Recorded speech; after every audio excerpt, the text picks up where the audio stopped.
Hop, je vous passe direct le slide comme ça, vous l'aurez vu avec tous ces sponsors sans qui on ne serait pas là aujourd'hui. Je vais commencer par me présenter. Donc, moi, je suis Christophe. Je suis dans la tech depuis 20 ans. J'ai un gros passif de développeur. J'étais dev dans pas mal d'équipes, dans pas mal de boîtes. J'ai tenu différents rôles de lead, de coachcraft. Et puis, depuis un an, j'ai pris une autre casquette de VP Engineering dans une petite startup qui s'appelle Wanted. On est un peu moins d'une trentaine de personnes. Je vais présenter un petit peu plus la boîte tout à l'heure. Et l'idée, c'est de vous faire un petit retour d'expérience sur ce qu'on a constaté qui allait pas très bien dans la boîte et ce qu'on voulait améliorer. Et comment, un an, on a essayé de changer petit à petit les choses pour être plus efficace et que l'entreprise soit plus performante. Alors, ma casquette de dev va se traduire beaucoup, même si maintenant j'ai un rôle de management dans l'organisation. Voilà, mon rôle au quotidien, c'est d'aider l'équipe technique à prendre les bonnes décisions, à accélérer le delivery et à prendre soin des développeurs, finalement. Ok, les sponsors, on en a parlé. Je vous parle un petit peu de Wanted. Donc Wanted, c'est une start-up bordelaise qui a été créée en 2016. Donc une petite trentaine de personnes maintenant. Et on travaille autour de tout ce qui est e-commerce. Notre objectif, c'est que les utilisateurs puissent acheter au meilleur prix. Donc pour ça, on a essentiellement une extension dans les navigateurs, Chrome, Firefox, Safari. On a aussi une appli mobile sur Android. Sur iOS, une appli qui onboard l'extension. Bref, l'idée, c'est qu'on puisse vous faire gagner de l'argent, ou en tout cas en économiser. Il y a un testeur de code qui vous permet automatiquement de tester plein de codes sur les sites marchands. Donc si on a un code qui marche, ça l'applique tout seul. On a du cashback. On a un comparateur de prix. Et petit nouveau, on a des bons d'achat sur différents sites marchands où vous récupérez du cashback automatiquement quand vous achetez le bon d'achat. On a une phase qu'on appelle les sanity checks où on teste toute l'appli et on se rassure sur le fait que ça marche bien. Cette phase-là, c'est les tests manuels. Donc, ces tests manuels, on me dit ouais mais si tu veux livrer tout le temps, on va se taper tous les tests manuels tout le temps, c'est vraiment antiproductif. Donc du coup on fait des lots, c'est-à-dire qu'il y a des devs qui sont prêts, une équipe a fait des devs, une autre équipe a fait des devs, et au bout de quelques temps on dit ok, il y a assez de devs qui sont prêts, on commence à faire une release, cette release on va la mener jusqu'à la production. Donc on déroule notre CI/CD, les tests manuels pour checker que ça va bien, et la fameuse release d'août 2022, ça se passe pas bien. Parce qu'il y a une équipe qui a livré des trucs, ça casse, elle corrige, quand elle corrige, ça casse des trucs d'une autre équipe, donc l'autre équipe n'est pas contente, et du coup pendant un mois, en plus c'est les vacances, donc c'est compliqué, on a beaucoup de gens qui travaillent en remote, donc ça aide pas sur cet aspect-là, et finalement on galère pendant un mois avant de pouvoir livrer cette release. Donc effet tunnel monstrueux, imaginons on a une feature où on veut tester comment ça marche, c'est une feature qu'on a développée fin juillet, elle est dans le package du 5 août, elle est en prod après le 5 septembre. Donc pour avoir un feedback rapide, c'est raté. À l'époque aussi, on travaillait, c'est quelque chose qui a disparu assez vite, un peu avant que j'arrive, il y avait la méthode OKR avec des cycles pour chaque OKR. Il y avait 6 semaines où on travaillait sur un OKR précis, puis 2 semaines de cooldown. Bon, moi, j'ai pas connu, je suis arrivé, c'était déjà la chute de ce système-là. Ça, je vous rassure, c'est pas chez Wanted, c'est un ancien client pour qui j'ai travaillé, où c'était l'orgie, c'est-à-dire que le board, il y avait des tickets qui dégueulaient de partout. Il y avait 3 colonnes d'encours différentes, on ne sait pas trop pourquoi, avec des gens affectés dessus. Il y avait, dans cette équipe, il y avait 5 devs, et en fait, il y avait plus d'une vingtaine de tickets en cours.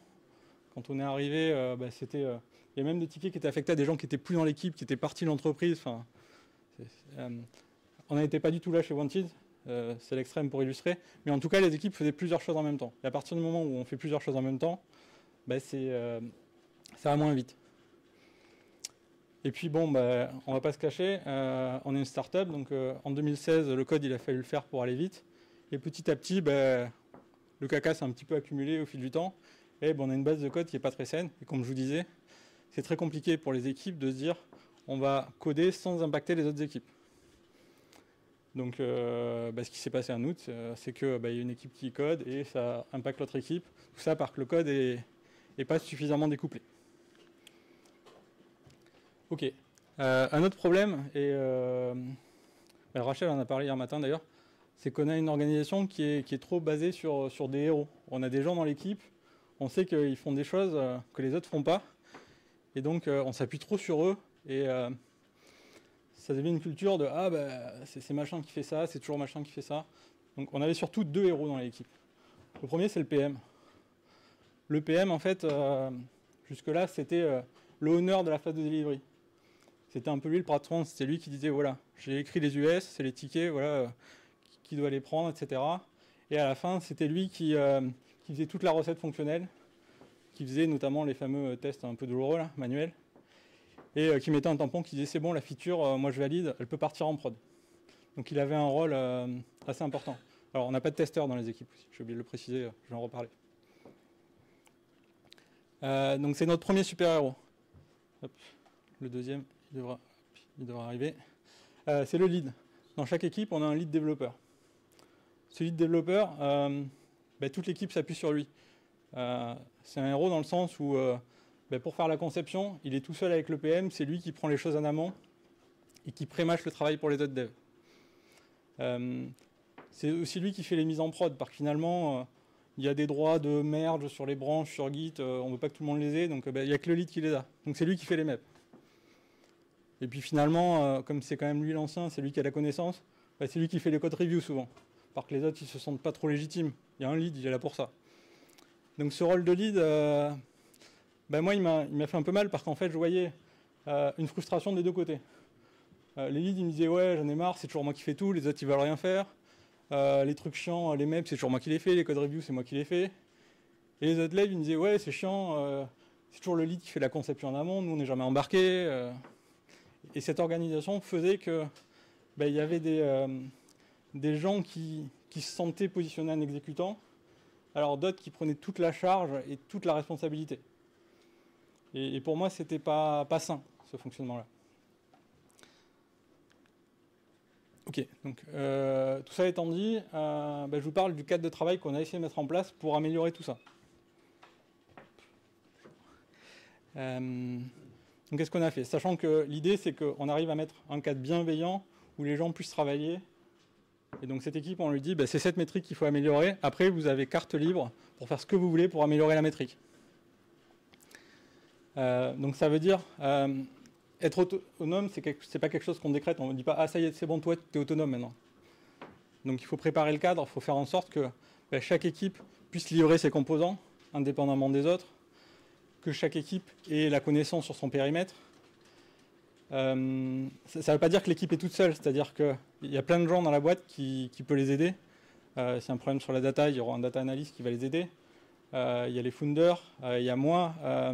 Il y a plein de gens qui gravitent autour des équipes, qui peuvent les aider s'ils ont un problème, s'ils ont une question, s'ils ont besoin d'un avis sur de la tech, sur du produit, sur de la data, sur du business, quoi que ce soit. Ils ne sont pas seuls. Par contre, ce qu'on attend, c'est qu'ils avancent sans attendre de validation de qui que ce soit. Il n'y a pas de chef qui mette un tampon pour dire c'est bon, on doit faire les choses. Ils avancent et en fait, moi j'ai vu un parallèle avec du dev. Pour moi, c'est une espèce d'inversion de contrôle. C'est-à-dire que au lieu de dire aux équipes qu'est-ce qu'elles doivent faire, c'est les équipes qui nous disent ce qu'elles sont en train de faire. Et ça, du coup, c'est elles qui ont la responsabilité de nous dire où elles vont. Enfin, on leur a dit de manière globale là où elles devaient aller, mais comment elles y vont, c'est à elles de nous le dire. Donc j'aime bien cette illustration où finalement, c'est à elles de nous indiquer le chemin pour atteindre le but qu'on leur a demandé.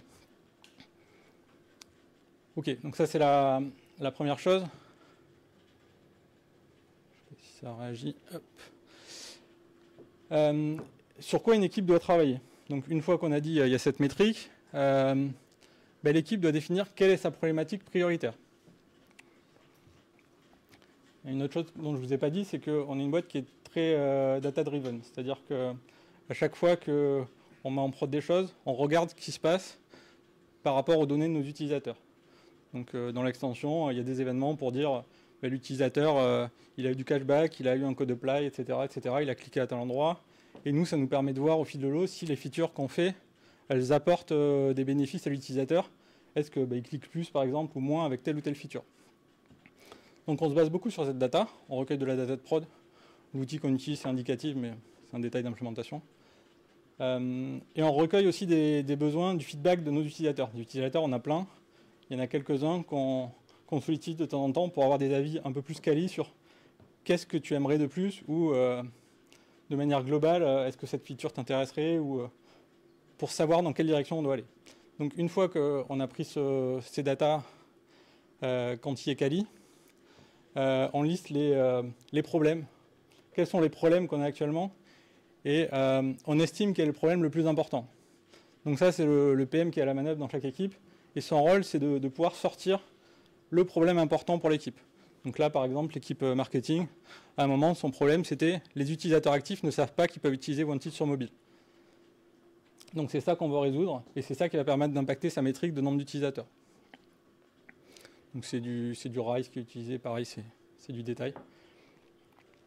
Ok, une fois qu'on a défini cette problématique, comment on la traite? Par là, c'est mieux. Donc déjà, on se met une nouvelle règle, qui est l'équipe traite un seul sujet à la fois. Elle traite une seule problématique.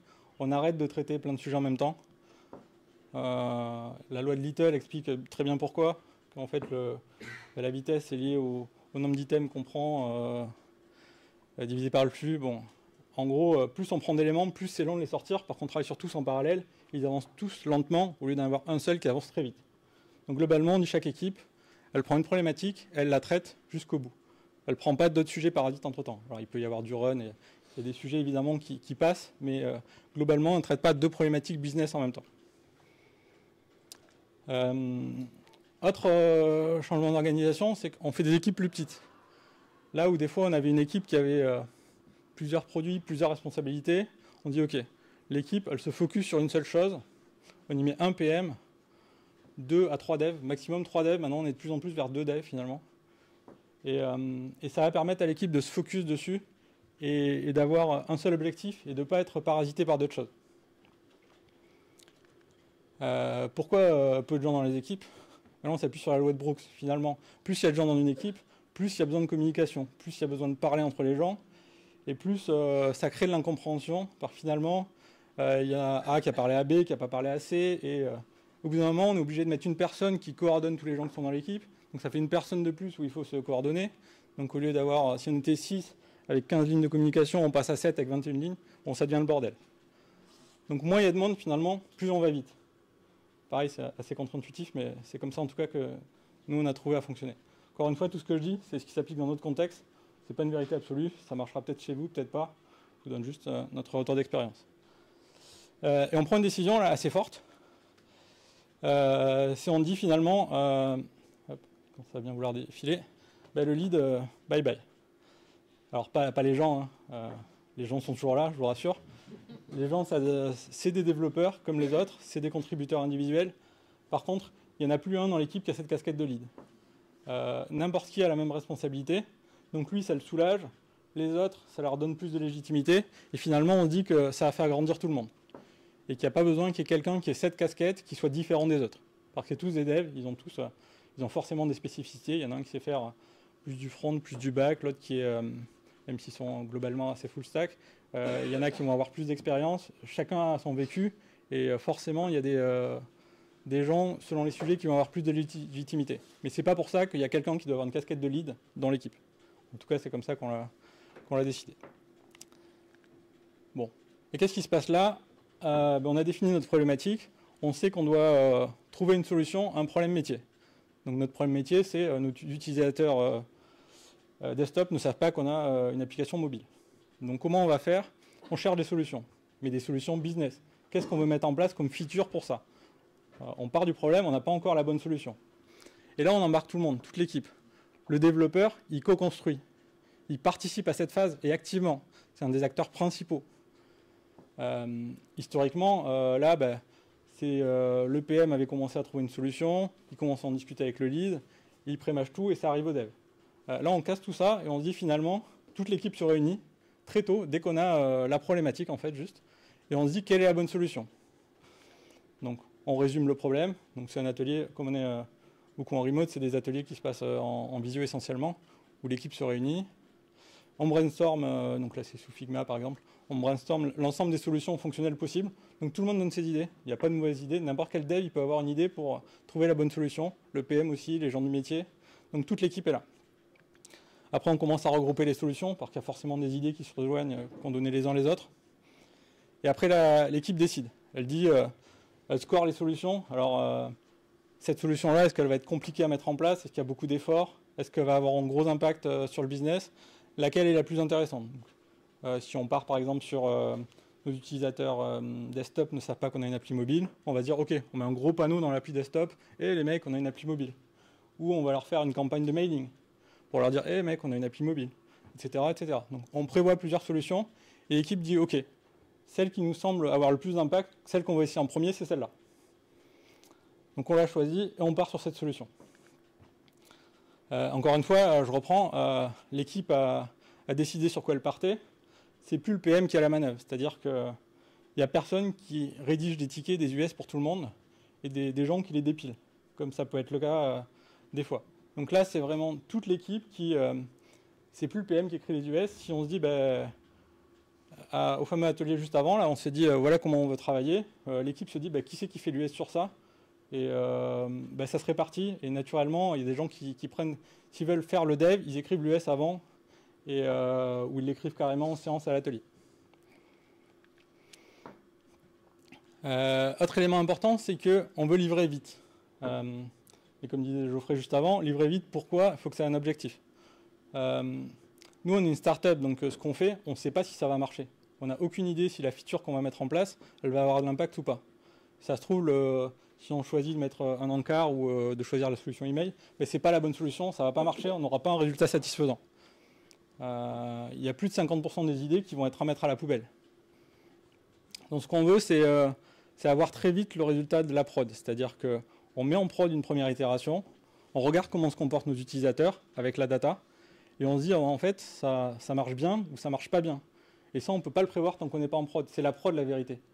C'est quand nos utilisateurs vont utiliser la feature qu'on va dire, ah ben celle-là, elle était cool ou celle-là, elle était pas cool.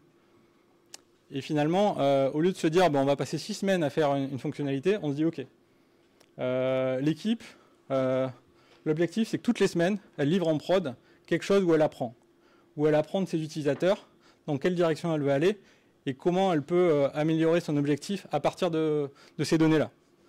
Donc elle livre une fois, 2 fois, 3 fois, 6 fois, et puis finalement, chaque itération, comme elle a appris, elle va dériver un petit peu de sa solution, elle va dire, je ne vais pas aller exactement là où je voulais aller à la base. Alors que si je livre au bout de 6 semaines, ça se trouve, au bout de 6 semaines, on me dit, c'est pas la bonne idée.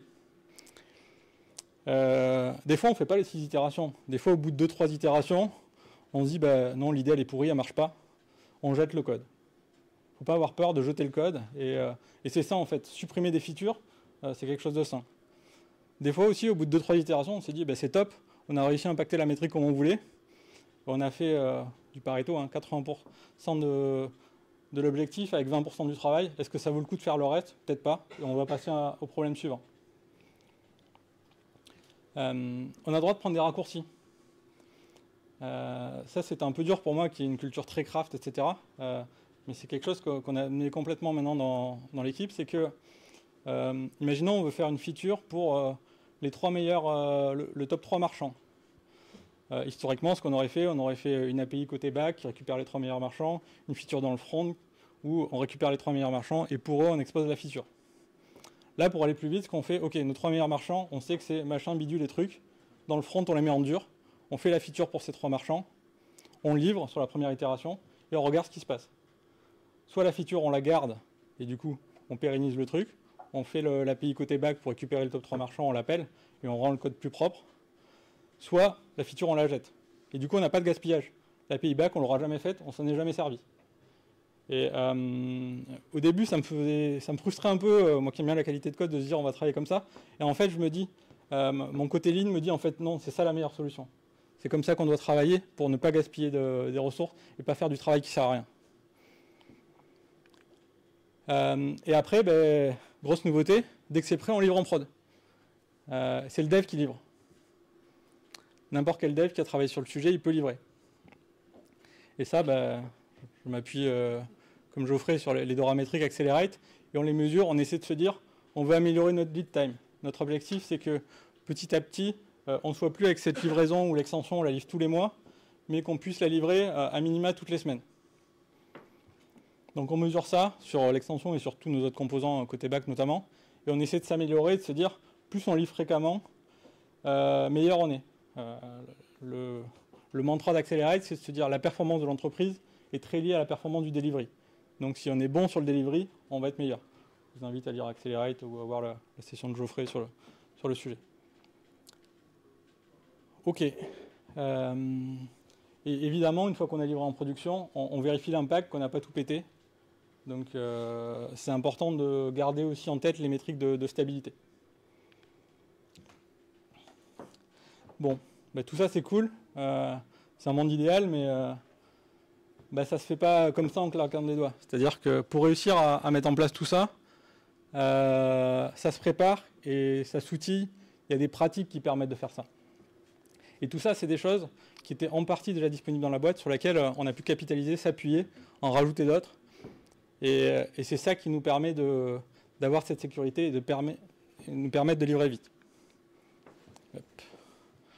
Bon, c'est des choses assez standards dans le marché.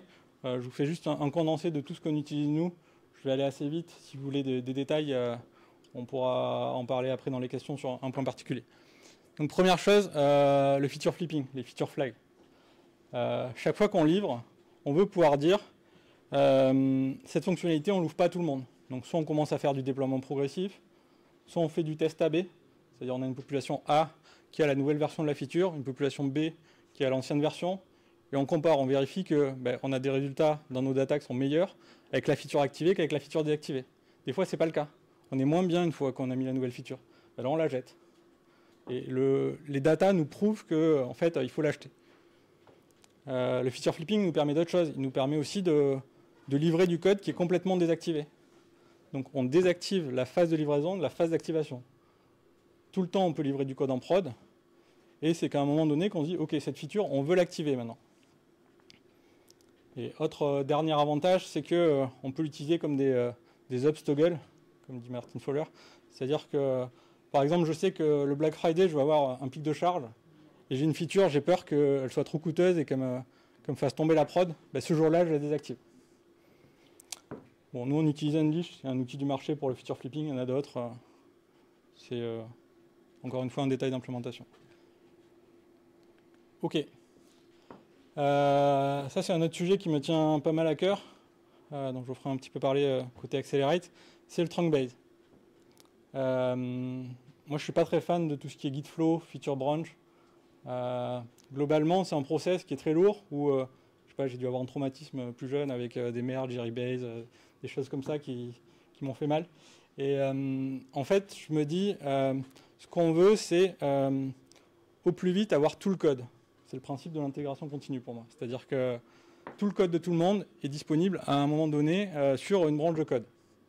Si on a une feature branche qui dure des semaines, la personne qui est sur la branche elle doit récupérer son code tout le temps. Et à un moment, elle envoie tout ça sur la branche principale et tu te démerdes, tout le monde récupère le gros dégueulis qui a été craché de 3 semaines. Alors que le trunk base, ce que ça préconise, c'est de se dire, OK, à tout moment, un dev, il pousse sur master, sur main, comme vous voulez. Et son code, toute la journée, enfin, maximum une journée de code, il a sur son poste ou sur sa branche, et après il pousse. Et ça vient sur la branche principale. Et potentiellement, ça va dans la prochaine livraison. Si c'est pas prêt, c'est pas grave, la feature est désactivée. Donc ça se repose sur des pratiques, le fait de travailler en petits lots, le fait d'avoir des features toggle, etc. C'est dans la continuité en fait. Pour moi, c'est des pratiques qui vont bien les unes avec les autres. Et le trunk base, quand je suis arrivé en septembre dernier, j'ai commencé à pousser. J'ai dit à tous les devs, il faudrait qu'on fasse du trunk base. Ils m'ont tous regardé, c'est quoi ta connerie, ça marche bien ce qu'on fait, quoi. Donc au départ, j'avais raison tout seul. Donc, quand j'ai raison tout seul, j'ai tort en fait. Hein. Donc j'ai commencé à évangéliser, j'aurais parlé des avantages. Il y a des projets, en début d'année, on a commencé à dire, on va aller passer en trunk base pour voir, ou des nouveaux projets. On essaye, on voit ce que ça donne. Et puis petit à petit, j'ai commencé à avoir des devs qui me disent, le trunk base, en fait, c'est cool, on va plus vite. Cool, ça fait des allées de circonstances. Et puis petit à petit, on se dit, est-ce qu'on veut y aller? Il y en a quand même qui sont réticents. Passer l'extension en trunk base, ça faisait flipper du monde, quoi. Donc finalement, on commence à migrer quelques gros repos avant les vacances. Et septembre, on dit, OK, tout passe en trunk base. Donc ça, c'est une de mes dernières petites victoires, de se dire, le trunk base, on a réussi à le faire sur tous nos dépôts. Et ça va nous permettre de livrer plus vite. Autre pratique qu'on essaie de mettre en place dans les équipes. Alors ça, rien n'est obligatoire. Ça dépend aussi des cultures de chacun et de comment il aime travailler. On ne va pas forcer quelqu'un à travailler avec d'autres gens. s'il n'a pas envie. C'est le pair et le mob. Alors, vous allez plus entendre parler d'ensemble programming maintenant, alors que mob était un peu connoté. Donc c'est le fait de travailler à 2 ou plus sur une feature. Et ça a plein d'avantages. Le fait de concevoir en commun, de faire converger les pratiques de l'équipe, de travailler tous ensemble de la même manière, et qui n'est pas « Ah, ça c'est le code de Jean-Luc, et ça c'est le code de Michel, c'est facile, il ne code pas pareil ». Donc toute l'équipe travaille, c'est facile vu qu'on s'est focalisé sur un seul objectif. L'équipe elle travaille sur une seule feature. Donc c'est pas compliqué de les mettre tous sur la même feature, c'est celle-là qui doit avancer. Ce qui est important, c'est que le sujet prioritaire, la problématique prioritaire avance. C'est pas que tout le monde soit occupé. Donc aucun problème que les gens travaillent à plusieurs sur une feature vu que c'est le sujet important. Ça demande un peu d'habitude, un peu d'expérience. Il y a des gens, je pense, qui sont un peu réticents au pair parce qu'ils ont eu des mauvaises expériences. Donc ce qu'il faut, c'est les habituer à avoir de bonnes expériences de pair. Il faut que ça soit dynamique. Il ne faut pas que ça soit un mec qui a le clavier tout le temps pendant 1 heure ou 2 et l'autre qui soit juste là et dire « Ah, t'as oublié le point-virgule ». Sinon, effectivement, le pair, c'est pas super intéressant. Donc il faut que ça soit dynamique. Il faut qu'il y ait une bonne permutation entre le driver et l'autre ou les autres. Et ça s'outille aussi. Donc il y a une équipe notamment qui utilise beaucoup MobSH. Je ne sais pas si certains connaissent, c'est un outil en ligne qui permet directement de tirer des branches et de dire on démarre en timer, il y a 3 personnes dans l'équipe, elles tournent à tour de rôle et toutes les 10 minutes on tourne, le code est committé, elle récupère sur son poste et c'est celle d'après qui continue. Si la boucle est trop longue, si on tourne toutes les 2 heures, ça sert à rien. Enfin, au bout de 45 minutes, il y a la moitié des gens qui font autre chose. Enfin, c'est pas du mob, c'est une espèce d'atelier qui sert à rien. Donc, il faut que ça soit encadré et que les équipes... Je sais que cette équipe qui fait beaucoup de mob, au début, elle me disait « Ouais, le mob, c'est un peu laborieux et tout. » Et on a commencé, je leur ai dit « Ah, vous connaissez MobSH, etc. » On a commencé à l'utiliser. Là, ils ont dit « Ah, c'était plus dynamique, ça va mieux. » Et depuis, ils aiment le mob, en fait. Alors qu'au départ, j'avais des gens qui étaient moyennement chauds. Bon, et la grosse douleur dont on parlait tout à l'heure, c'est ces fameux tests manuels. Alors ceux-là, dès que je les ai vus, j'avais envie de les shooter, mais bon, il fallait prendre son temps, encore une fois, chaque chantier à la fois, et on avance comme on peut. Quand on me disait on fait des tests manuels, moi j'ai sauté au plafond intérieurement. Et je disais ça, plus jamais ça, quoi. Et donc comment on a fait? Donc déjà, le fait de se dire on doit livrer plus souvent dès que c'est pris en livre, ça faisait chier de faire tous ces tests à chaque fois. Donc on commençait à dire, on en fait beaucoup moins en fait, hein. On a des tests end-to-end, tout cela ils sont faits en auto, peut-être les tests manuels on va en faire un petit peu moins, celui-là on l'enlève, celui-là on l'enlève, et on garde dans les sanity checks 4-5 tests primordiaux qui font que, on sait que si ça marche pas, on a complètement explosé l'appli, mais on ne teste pas tous les petits use cases. Donc déjà les sanity qui étaient à 2 heures, ils passent à 15 minutes. Donc déjà beaucoup moins douloureux, bon, sur chaque navigateur, donc x3. Et aussi, on s'est dit, ouais, vous savez, ça c'était les PM qui le faisaient tout le temps. Dans la nouvelle orga, n'importe qui peut le faire dans l'équipe. C'est pas le rôle du PM de vérifier que l'appli que vous avez faite marche. Et donc les devs, on a commencé à leur dire, vous allez passer les tests manuels. Et comme on a de bons devs, c'est des feignasses. Ils ont commencé à me dire, tu veux vraiment qu'on fasse ces tests manuels là les prochaines semaines, juste après ça, ils m'ont dit, bon, comment on automatise ça? Donc c'est des automatisations qui n'étaient pas faciles parce que c'est de la comparaison d'écran avec une extension qui s'affiche selon la version du navigateur. Donc on a un peu chié pour le mettre en place. Mais en tout cas, ça a été une prio de l'équipe de dire si on veut tout automatiser, tout le flux, il faut qu'on arrive à automatiser ces tests-là. Et ce qui n'a jamais été une priorité, à partir du moment où on a dit les tests, ils font les tests manuels, boum, c'est repassé en grosse priorité sur les sujets tech qu'on voulait faire.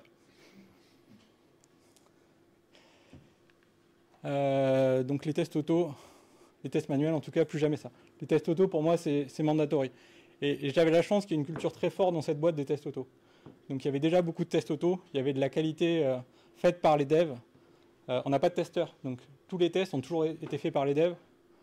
Le seul truc qui me chagrine un peu, c'est qu'on a encore plutôt un cône de test qu'une pyramide de tests. On a beaucoup d'end-to-end et pas assez à mon goût de tests unitaires, mais ça viendra à son temps, avançons petit à petit. Chaque victoire... à son moment donné. Ok. Bon, celui-là, pareil, je vais aller très vite. Il y avait une session hier de Rodrigo et Jérôme là-dessus. La CI/CD, c'est quelque chose, c'est obligatoire. Enfin, vous ne pouvez pas livrer manuellement des choses en production. Tout ce que vous voulez faire souvent, il faut que ça soit automatisé. Il ne faut pas que la livraison, ça soit un événement. Il faut que la livraison, ça soit cliquer sur un bouton. S'il y a une action manuelle, il y a un risque d'erreur. Et on peut se foirer. Et c'est humain, en fait. Enfin, on ne peut pas blâmer la personne qui le fait à partir du moment où il y a une action humaine. Donc, en plus, nous, on veut le faire plus souvent. Donc, pour le faire, quand c'est douloureux, il faut le faire plus souvent. Je crois que c'est Rachel qui en parlait hier. Et ça permet finalement de réussir cette automatisation. Donc, une phase de CI où on va préparer notre package, une phase de CD où on va déployer ce package dans différents environnements. Pareil, c'est pas encore très bien cloisonné chez nous, les deux phases. C'est un aspect sur lequel je souhaite travailler, mais qui n'était pas prio pour l'instant. Donc, pour l'instant, on a une espèce de CI/CD. Moi, je suis un peu... J'aime bien séparer ces deux aspects, mais bon, c'est du détail. Ok. Avant-dernière chose, ça, c'était une migration qui a été faite il y a 1 an et demi. Avant, on avait une infra classique sur Heroku. On est passé sur GCP, donc Google Cloud. Encore des petits trucs qui traînent sur OVH, je vous ai parlé des détails. La quasi-totalité sur GCP. Et le fait de profiter d'un provider de cloud, que ce soit Azure, AWS, on s'en fout, c'est que on a du scaling quand on veut. Et ça, par exemple, en février, on a eu un passage télé, on est passé au JT de TF1. Et donc, dans ce cas-là, ça nous a sauvé la vie de pouvoir scaler facilement notre infra de prod et de ne pas tomber, ce qui était notre objectif. On avait fait une conf sur le sujet, si vous voulez plus de détails sur ça. Ok, donc GCP et surtout Terraform, c'est-à-dire notre infra, on ne la déploie pas à la main. On a Terraform, c'est un outil d'infra as code, c'est-à-dire que toute notre infra est détaillée dans des fichiers YAML. Et quand on veut livrer en prod, on livre via Terraform, c'est-à-dire ça se déploie automatiquement. Et par exemple, pour reprendre cet exemple du passage télé, on a déployé ce qu'on voulait faire sur la prod, resizé en pré-prod automatiquement pour vérifier ce que ça donnait, sans action manuelle. Donc après, pareil, Terraform ou autre, si vous préférez du Pulumi ou autre, j'ai pas d'avis. Hop là. Et dernier point, dernière pratique, le monitoring. Quand vous livrez, il faut savoir que vous n'avez rien pété et que fonctionnellement, ça marche toujours. Donc le jour où on est passé sur la prod TF1, on était bien content d'avoir notre monitoring et de voir qu'effectivement, il y avait une montée en charge, mais qu'on arrivait à l'encaisser et que le CPU il restait à 60%. Et qu'il n'y a pas eu d'alerte ce jour-là. Parce que les alertes, on en a sur... ça veut bien venir. Sur un channel Slack. Donc on a un channel Slack dédié où dès qu'on a un problème, soit technique, soit fonctionnel, donc il y a GCP qui nous remonte des alertes. Donc là, il y avait un appel qui était trop lent. Et les équipes implémentent des alertes fonctionnelles. C'est-à-dire que si je m'attends à avoir tant d'utilisateurs qui ont du cashback sur tel site, tel jour, si le lendemain, j'ai 50% de moins, ça me pop une alerte sur le channel pour dire « Hey, l'équipe, regardez, est-ce qu'il n'y a pas un problème sur ce site avec le cashback ?» Et des fois, il y a des fausses alertes, mais en tout cas, s'il y en a une vraie, ça nous permet de la choper. Ok, je vais entrer sur la dernière partie, où quels sont les marqueurs importants de notre culture, finalement. Donc il y a des choses que je vous ai dit qui sont assez classiques, qu'on voit dans pas mal de boîtes, qu'on a repris de plein d'endroits, et des choses qui sont un peu plus particulières, on va dire. Donc je vais m'appuyer un petit peu là-dessus. Donc première chose, on a arrêté les sprints. Se dire on va faire une quantité de travail dans un mois, qu'est-ce qu'on va mettre dedans, etc. Finalement, on passait du temps des cérémonies qui apportaient rien. Ce qu'on dit, c'est de toute façon, la problématique, c'est celle-là qu'on doit traiter. Et la time box, c'est la problématique qui nous l'a fait, c'est pas le temps. Et à partir du moment où on arrive à découper suffisamment petit, c'est ça le disclaimer, c'est que il faut réussir à découper. C'est-à-dire que si on est dans un tunnel où il ne se passe rien pendant des semaines, effectivement, la time box de sprint va nous aider. À partir du moment où on se dit toutes les semaines, on veut qu'il y ait un truc en prod dans chaque équipe qui leur permette d'apprendre, c'est peut-être un petit truc, mais en tout cas qu'ils apprennent quelque chose de la prod. C'est ça l'objectif. Et c'est ça le contrat moral finalement avec l'équipe. Et deuxième chose, on ne fait plus d'estimation. Ça ne nous apporte pas grand-chose d'estimer. La discussion, on l'a dès le début, dès qu'on décide de la solution. Si la solution va être trop coûteuse par rapport à l'intérêt, c'est l'équipe tout de suite qui va le dire dès qu'elle va choisir la solution fonctionnelle. Et ça, c'est vraiment... le fait de faire la solution technique en équipe, ça, c'est des choses que j'ai vues souvent dans beaucoup de boîtes. Par contre, faire la solution fonctionnelle avec les devs, c'est quelque chose qui me semble assez plus particulier en tout cas. Ok. Comme je vous disais tout à l'heure, on n'a pas de rôle. On a des devs qui touchent un petit peu à tout, c'est normal, on n'est pas beaucoup, donc forcément, si à chaque fois qu'on dit « Ah ben ça il faudrait le faire », tu dis « Ah mais ça c'est pas dans ma compétence, c'est pas dans ma fiche de poste », ça devient compliqué. C'est-à-dire qu'on a des gens qu'on appelle full stack, mais on pourrait discuter, c'est du T-shape ou autre, bref. En tout cas, on n'a pas de rôle dédié à certaines choses. On n'a jamais eu de chef de projet. Donc ça c'est tant mieux, je n'ai pas besoin de les enlever, ils étaient déjà pas là quand je suis arrivé. Il n'y avait pas de Scrum Master. Pareil, moi j'ai eu ce rôle par le passé et je vois les intérêts de Scrum quand on arrive, mais à un moment, avoir une personne dont c'est le seul rôle, ça me gêne. On n'a pas de testeur, on n'a pas de QA, on n'a personne qui a ce rôle-là dédié. Le test, la qualité, c'est la priorité de tout le monde. Et encore une fois, c'est un biais que je vois, s'il y a une personne dont c'est la casquette, toutes les autres se déresponsabilisent sur le sujet. Donc chez nous, les tests sont faits par l'équipe de dev. C'est assez travers aussi. Hein. On n'a pas d'architecte. On n'a personne dont la casquette, c'est dire je prends des décisions techniques pour tous les autres qui vont coder. C'est fait en équipe. Encore une fois, il y a des seniorités différentes. Ça ne veut pas dire qu'il y a des gens qu'on n'écoute pas plus que d'autres, mais ça se fait naturellement. Et c'est des gens qui, de toute façon, vont coder aussi, qui ne sont pas isolés. On n'a pas d'ops. Donc la livraison, c'est les pipelines. Donc un dev, il sait à minima aller modifier un peu de CI dans CircleCI ou GitHub Action ou faire un petit peu de Terraform. On ne lui demande pas de savoir faire tout de zéro, mais en tout cas, s'il y a besoin d'aller faire une petite modif, il ne faut pas qu'il ait peur d'aller regarder. Et puis, j'avais déjà spoilé un petit peu tout à l'heure, on n'a plus de lead. Donc ça, c'est le gros change finalement. Encore une fois, ça ne veut pas dire que tout le monde est pareil et que les compétences, on attend la même chose de tout le monde. Il y a forcément des gens qui sont confirmés, seniors, staff. Et finalement, ces compétences, on va les attendre sur leur évolution de carrière. Donc, pareil, une des choses qu'on s'est dit, c'est que pour moi, ce n'est pas une tare d'être développeur. J'ai vécu une période où l'objectif d'un dev, c'était de faire du management à un moment donné. Et tout le cursus scolaire des ESN, etc., poussait à dire si tu es développeur, tu as raté ta vie en fait. Et je ne suis pas du tout d'accord avec ça. Moi, j'ai toujours fait du dev et j'adore le dev.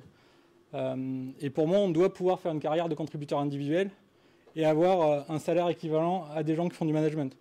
C'est pas un souci. Donc, on a proposé un career pass avec différents rôles et de se dire qu'à un moment, on peut faire du management si on veut. À l'heure actuelle, il n'y a quasiment personne qui a cette volonté chez nous, et c'est pas grave. Moi, j'ai pris la casquette, comme ça permet que ce soit quelqu'un de tech qui ait la casquette.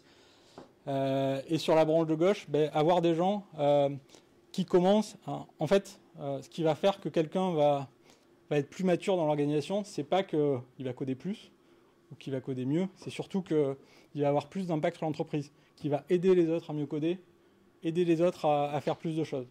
Donc petit à petit, il va avoir un impact sur toute son équipe, en dehors de son équipe, sur les choix techniques de la boîte et éventuellement en dehors de la boîte. Donc c'est en ça que finalement, on peut rester un contributeur individuel toute sa vie et faire une belle carrière là-dedans. Donc c'est quelque chose que je préconise et que j'essaie de pousser. Pareil, c'est pas quelque chose de nouveau, il y a beaucoup de startups, notamment aux US, qui ont ce genre de modèle. Une dernière chose, je vous disais tout à l'heure, on a une forte culture de la data et de l'expérimentation. Donc là, je vous montre un résultat. Donc, c'est côté market, ils ont redesigné une pop-up avec une nouvelle version graphique pour voir si elle marchait mieux ou si elle marchait moins bien. Donc on fait un test AB pendant quelques semaines. Là, on voit en fait que c'est la pop-up activée et on compare le pourcentage de clics entre les gens qui ont la pop-up activée et désactivée. On est à plus 20,5% et l'outil qu'on utilise, qui s'appelle Growbook, il nous dit à 99,9% de chance que la feature activée, ça soit beaucoup mieux. Alors qu'il se base sur le volume de data, etc. Des fois, on peut avoir un indicateur qui est intéressant là, mais si on n'a pas assez de volume, il n'est pas sûr que ça soit encore intéressant. Là, en tout cas, il nous dit 99,9%, donc là, on va dire, OK, plus de 95%, on active la feature et on jette le code de feature désactivée. Et on a quand même des gardes, c'est-à-dire que ça, c'est ce qu'on veut impacter, mais il ne faut pas qu'on pète le reste, quoi. Si j'ai beaucoup plus de clics, mais que j'ai beaucoup plus de désinstalls de l'app, je vais peut-être pas livrer. Ok. Là, je vous montre notre orga actuel. Donc avec les équipes, avec les devs qui sont directement dans les équipes, souvent avec un PM, sauf côté market où c'est directement les gens du métier. Donc des petites équipes. On a une équipe plateforme quand même en transverse qui va aider les développeurs, qui va être en support. Initialement, c'est une plateforme team, mais moi, je la considère aussi comme une enabling team, selon Team Topologies, pour ceux qui ont lu. C'est-à-dire qu'elle va prendre les produits transverses.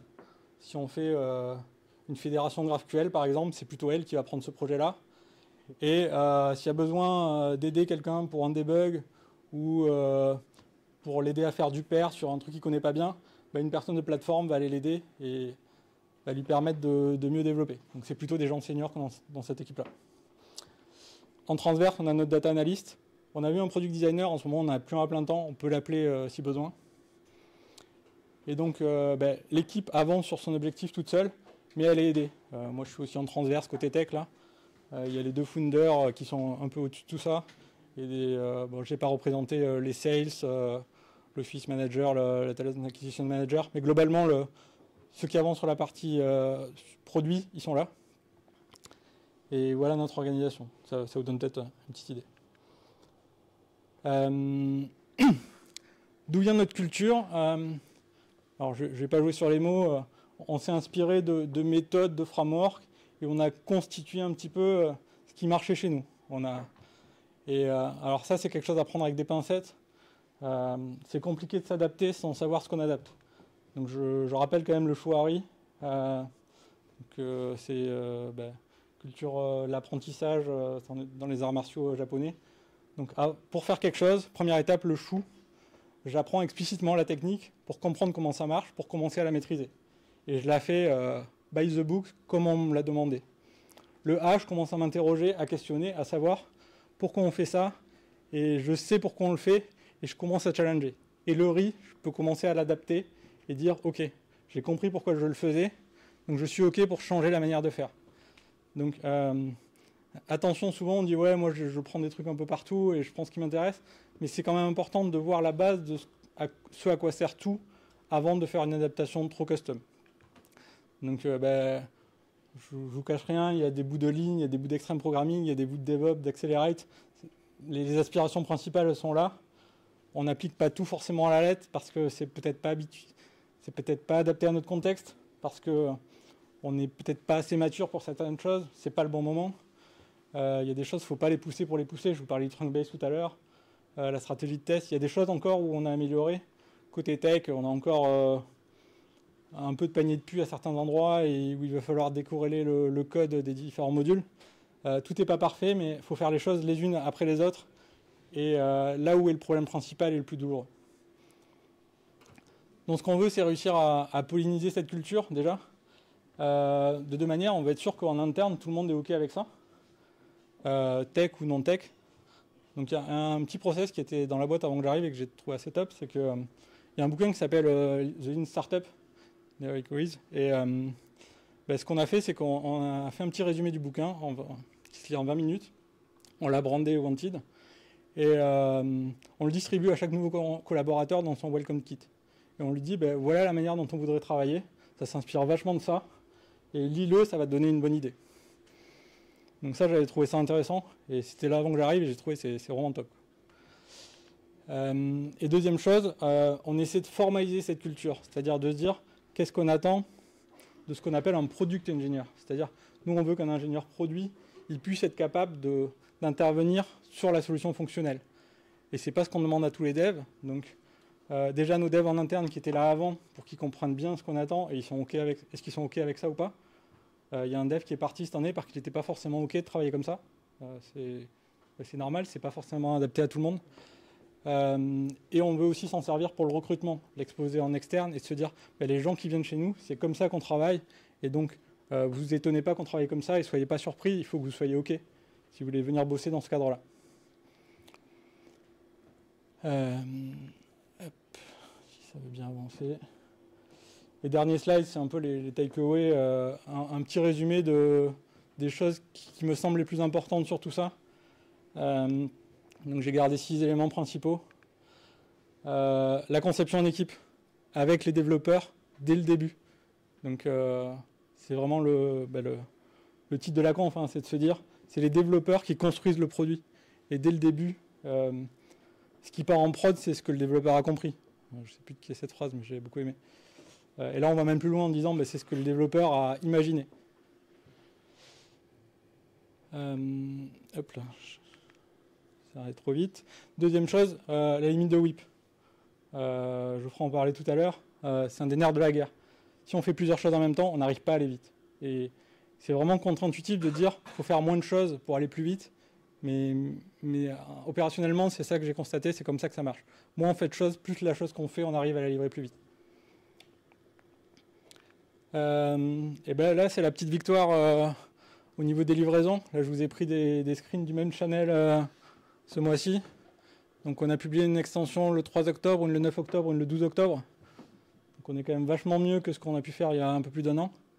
Donc ça, c'est cool. C'est pas encore l'idéal. Après, sur ce sujet-là, on va être contraint par quelque chose. C'est-à-dire que nous, on publie sur des stores et on a une validation par Chrome, par Mozilla, par Apple. Et donc, eux, ils ont une validation qui prend entre 1 et 3 jours. Donc, au final, à un moment, on ne va plus pouvoir beaucoup gagner parce qu'on va être contraint par cette limitation-là. La dernière chose qu'on est en train de faire, et on va le livrer dans les prochaines semaines, enfin, ça a commencé. Là, on est encore obligé de publier à la main sur les stores pour la review. Et là, sur Chrome, depuis la semaine dernière, dès que c'est publié, ça part automatiquement sur le Chrome Store. Donc, on appelle l'API Google et on appelle la review automatiquement. On est en train de Safari, on n'est pas très loin, et Firefox, on commence à regarder. Et pareil, on se pose la question, par rapport au volume d'utilisateurs, est-ce que ça vaut le coup de le faire? Mais on se dit, côté dev, de toute façon, les 3 navigateurs, c'est la même proportion de travail, donc si on le fait sur un, pourquoi pas faire sur les autres si c'est pas trop dur? Bon, les tests auto, je ne vais pas revenir dessus, mais mandatory, enfin, ne faites pas de test manuel. Là, on n'est pas encore très bon, comme je vous disais tout à l'heure, c'est le découplage entre les composants. On a encore des douleurs, c'est encore un sujet qu'il va falloir travailler, mais c'est un de nos objectifs de faire du couplage fin entre les composants et que chacun ait son périmètre et puisse livrer sans casser les autres.